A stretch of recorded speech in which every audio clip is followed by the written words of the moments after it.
was one of the lucky ones. A quiet little house in the suburbs, a sweet, kind wife, Willow, a former elementary school teacher. 2 kids, Tomas and Piper, the absolute pride of my life. And today, on my 50th birthday, I really believed all those years of hard work were finally going to be recognized. Willow had been giving me those mysterious little winks all week, saying, "Just wait, Norman, something big is coming." Tomas kept hinting at a surprise I'd never forget. Even Piper called me Dad 5.0 and giggled every time she walked past. I was sure they were planning something amazing. But then, I walked through the front door at 5:53 p.m. I had just gotten off the job, a busted water main out in Riverside, covered in dirt, tired, but grinning. I stepped in, expecting balloons, music, laughter. What I got was silence. Complete, soul-numbing silence. No decorations, no notes, no missed calls, no cake, no candles, no family. Just the hollow echo of my own footsteps. At first, I thought maybe something had happened. An emergency. I called Willow, straight to voicemail. Called Tomas, voicemail. Texted Piper, "Hey, I'm home." No response. By 7:30 p.m., I was sitting alone at the kitchen table, staring at the bottle of whiskey I bought myself earlier that week, my own birthday gift, for surviving 50 years on this planet. 8:15 p.m., I opened Instagram, and that was the moment my heart didn't just break, it shattered. Shattered into something beyond pain. A photo. Willow, Tomas, Piper. Willow's parents, her sisters, all of them, smiling, holding cocktails, at a beach resort, white sand, golden sun, ocean breeze. The caption from Tomas read, "Family recharge mode, on. Not sure if the old man even noticed. LOL. Not sure if the old man even noticed." Willow commented with a laughing emoji. "So true." Piper didn't comment, but she was in the picture, sunglasses on, beaming like life was perfect. And me? The man who worked 60 hours a week, paid the tuition, paid the down payment, called himself a husband, a father. I wasn't forgotten. I was excluded. On purpose. On my birthday. I didn't call them back, didn't text, didn't comment. I just watched. 3:27 a.m. I was still sitting on the couch, alone, in a house that once echoed with laughter. Now only the ticking of the wall clock filled the air. My phone buzzed, again and again and again. WhatsApp, 47 unread messages, from Willow, from Piper, from Tomas. The same people who, just hours earlier, were raising cocktails on a beach, while I sat alone on my birthday. But I didn't open them. I didn't read a single word. I just quietly swiped up and stared. Photo after photo, smile after smile, each glass raised in celebration. Of what, exactly? A vacation I wasn't invited to. A family moment I'd been erased from, like I never even existed. I didn't cry. I didn't scream. Just silence.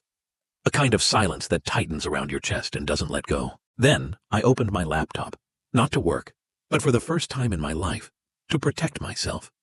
I started collecting screenshots of the Instagram posts, bank statements, including the $4,000 withdrawal made the same day Tomas signed a lease on his apartment, an email confirmation for the resort booking, charges from a secondary credit card I didn't even know existed, in Willow's name, $113,000 in debt, spa getaways, designer clothes, ladies' lunches with Lindsay, and most recently, the resort payment, nearly $6,000. The curtain they'd used to blind me was tearing at the seams. 7:15 a.m. First message from Otis. "Norman, everyone's worried about you. Just call back." I sent all calls to voicemail.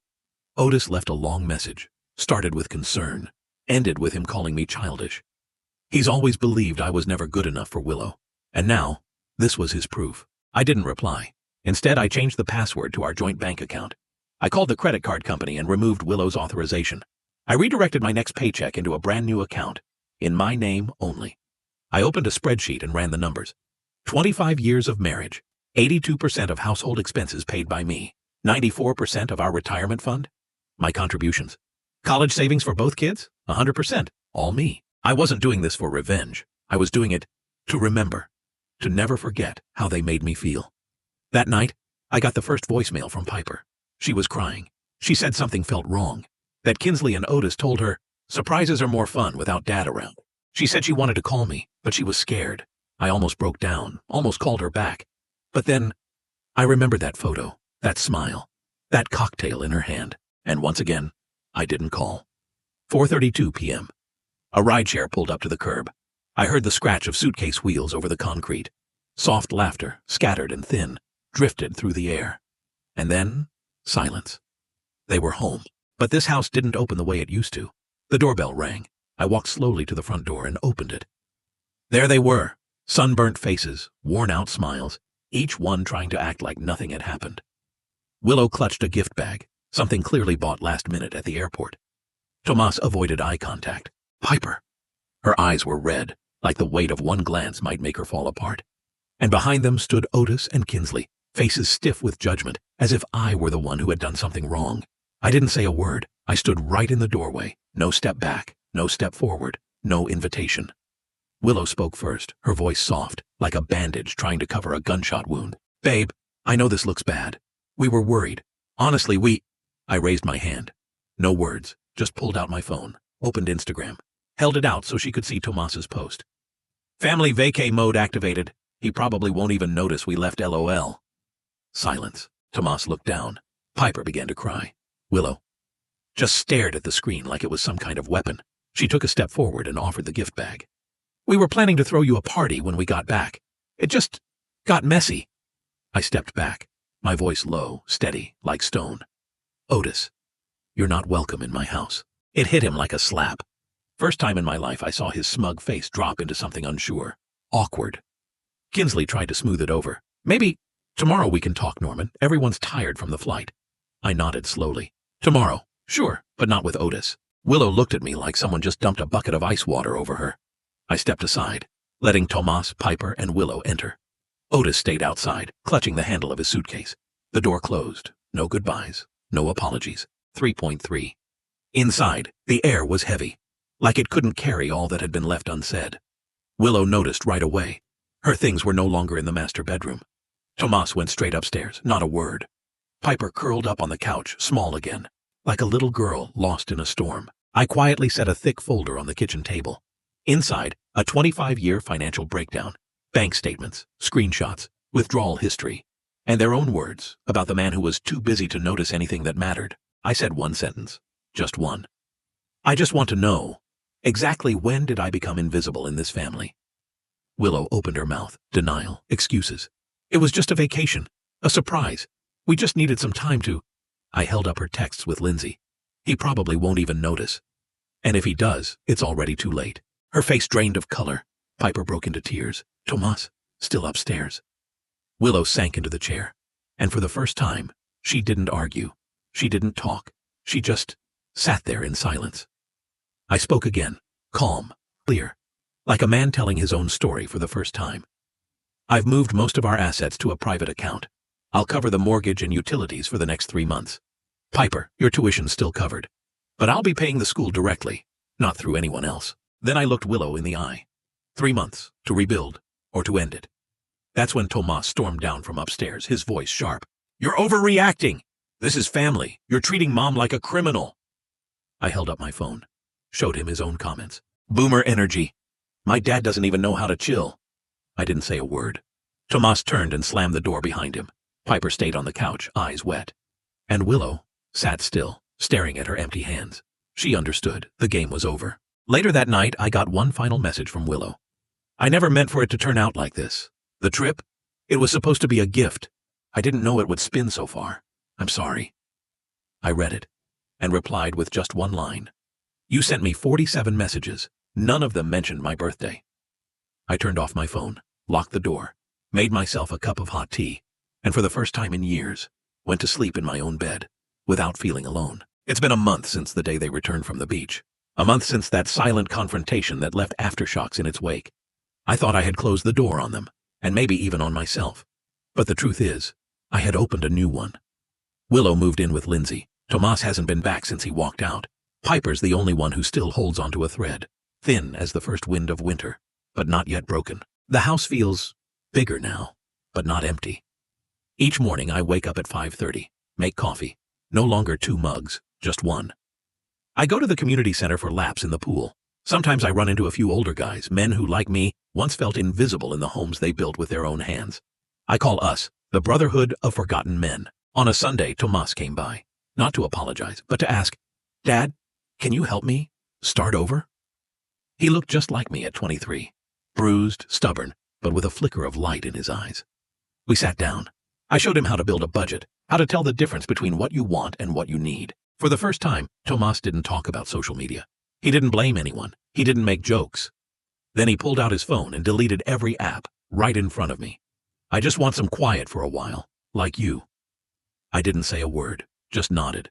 Because sometimes growth doesn't need a speech. Piper stopped by on Wednesday. She brought a small bag of groceries and a little cactus in a ceramic pot.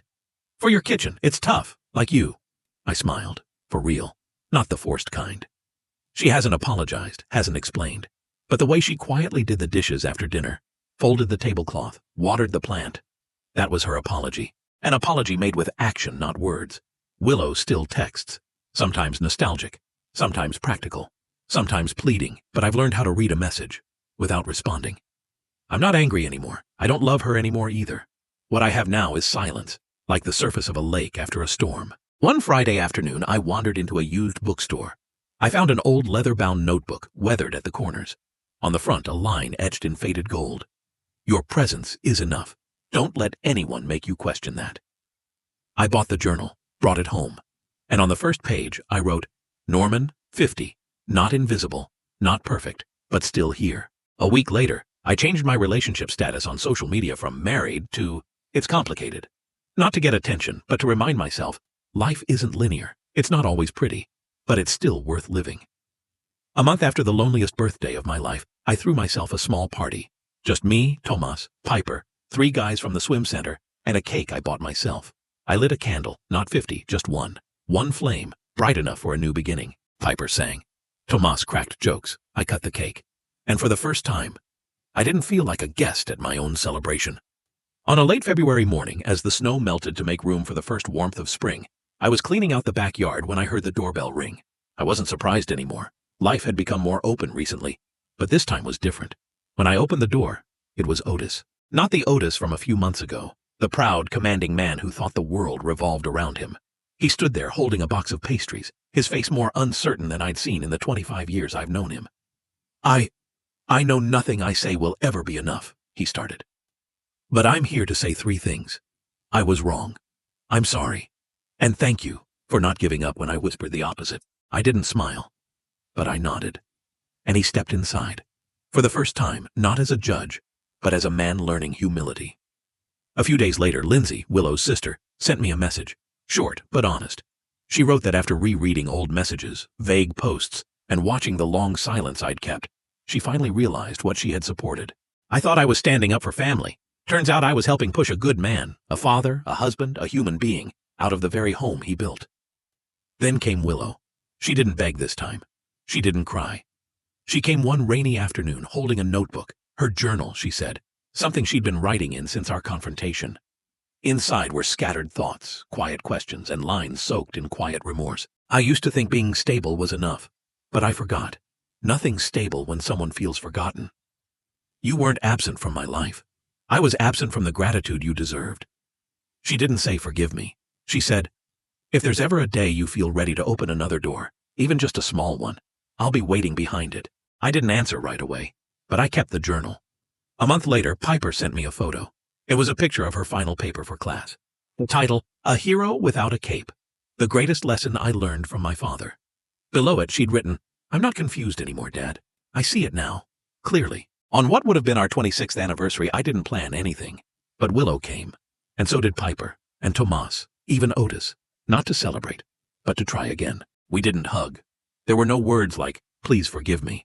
But there was a warm dinner. No one reached for their phone. No one tried to dodge the moment. We shared stories, reminisced about the old days, and smiled. For the first time, genuine smiles. And in that moment, I realized something. Family isn't always where people get it right. But if they're brave enough to admit when they're wrong, to come back and knock on your door again, then maybe, just maybe, it's still worth holding on to. If this story made you reflect on your own life, share it. Someone out there might be feeling invisible right now, and maybe you are the one who helps them feel seen again. If you felt something, pain, patience, or even hope, share it with someone else who might need to hear it too. And don't forget to subscribe. Because someday you might find yourself standing at a door, ready to open a new chapter of your own. Thanks for listening to my story.